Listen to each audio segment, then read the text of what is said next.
guys, this is Comic Uno, and today I'm doing another edition for Mayday's Journey, and we are up to volume 11. Only two more reader digests until we go to the digital comics or the printed comics, however you read them, because there's no more trades for Spider-Girl.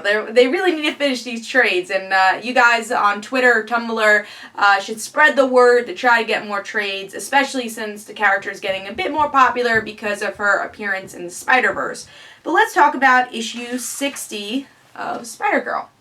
So this is the issue right after the events of Seth. So she's trying to bond with her little brother, and May's trying to figure out exactly what hero she is. And if you missed the high school drama, we got more high school drama here. May's trying to get used to her life again after the events of Seth, and you know, still has a lot of love problems going on, still trying to figure that out in her head, and she meets a girl named Sandra, and she is being abused, and Sandra doesn't really want to accept this, and it kind of blurts out to May that she's being abused. So May is trying to figure out a way how to talk to Sandra, and she realizes Sandra's got to accept herself and accept her situation before she's able to talk to May. And this story definitely develops throughout this volume. So the Sandra story definitely is just the beginning here. So it's also personal life May. How does she use her powers without actually using her powers? Still having that sense of responsibility. Even though she can't do anything as Spider-Girl, she might be able to do something as May. And by the end of the issue, she still feels, am I a true hero? Would people be happy with me? Would the female heroes of the past be happy? And we find out that finally Peter and Mary Jane accept May and give her a new costume. And this really gives her confidence and says, hey, Benji, you're going to be Spider-Man one day, and hopefully you can look up to me, and you're going to have a lot of troubles, but it's always a Spider-Person world. Maybe not a Spider-Girl world, but a Spider-Person world now.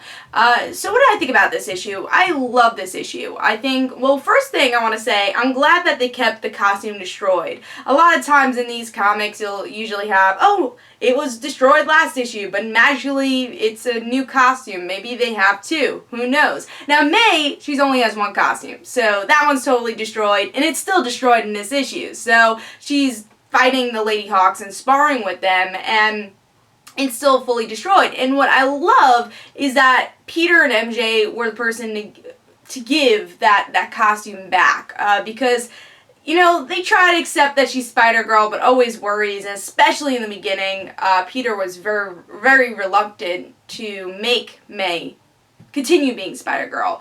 And now they're like, we love how much you've grown as a superhero, and we know the hardships, but we're going to support you and give you this costume. And it's really people now accepting that Spider-Girl is this kind of big deal. She's the big hero of the MCU universe. I don't think May sees herself that way, but she is. And I think after the Battle of Seth, people are respecting her as that hero. Even her parents, knowing that, yeah, they've dealt with this. There's a lot of, you know, May could die. She could. She's putting her life at risk, but they're kind of accepting that in a way because they know they've taught her right to have that responsibility. With great power comes great responsibility, and it really comes to a head here in this story with May having that responsibility to Sandra, and also just having the responsibility of being a hero and never really turning back. So some really great balance between the high school life, between the superhero life, and May finally having the confidence to fully be Spider-Girl. Of course, she's going to have some uncertainties, but now she truly believes that she could be Spider-Girl. So I love that, especially because she's always been uncertain of where she stands as a superhero. So great issue, and again, there's just a lot of developments here that's just been building since issue 1. And the Sandra story, I do want to go back to that for a second and say I liked how they handled that. It doesn't feel like an after-school special. It's like, oh, well, let's talk about domestic abuse. They really weave it in a great way, and the story continues to be weaved in a great way in this story. So I also want to add that note. So great issue. Of course, I'll have another review for Spider-Girl for Mayday's Journey next week. Hope you guys enjoyed. Don't forget to follow me on Twitter for Comic Uno and The Right Situations. Don't forget to like my Facebook page. Also, description below, there's links for my comic book, Like Father Like Daughter, and don't forget to like the Facebook page of Like Father Like Daughter. And I'll see you guys later. Bye.